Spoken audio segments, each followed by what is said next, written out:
Some presidential candidates in the Afghan election are already charging it was a fraudulent process. Taliban attacks also decreased turnout and forced some polling places to stay closed. Joining us now via Skype is Craig Nelson, Kabul bureau chief for the Wall Street Journal. First, it is unfortunately common for people to say that the process is fraudulent, but from what you can tell and all the different monitors that are on the ground, is this been a fair process so far today? It's really not clear. I think there's been some problems with the process, just the votes, the staff, the electoral staff hasn't.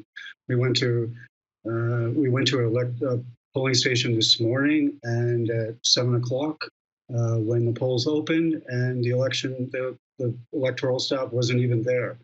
And these are usual problems. There was a problem this afternoon with voting lists at another polling station where people came in and looked for they thought they'd registered.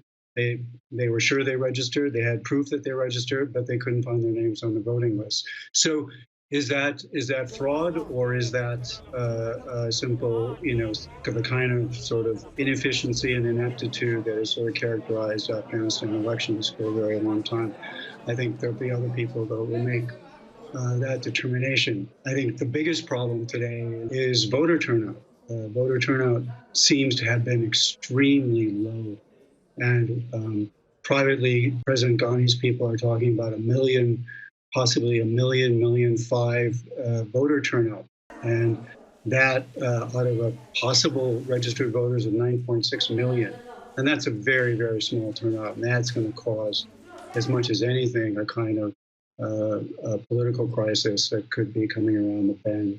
So does that mean that he has less of a mandate at the negotiating table with the Taliban?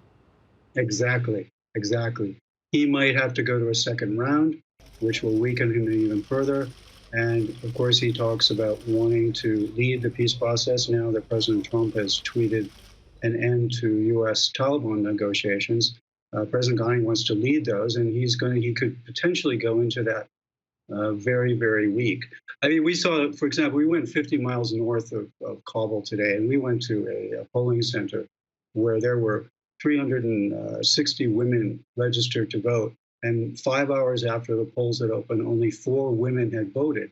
This is a case where a lot of people seem to be saying this vote is irrelevant for us.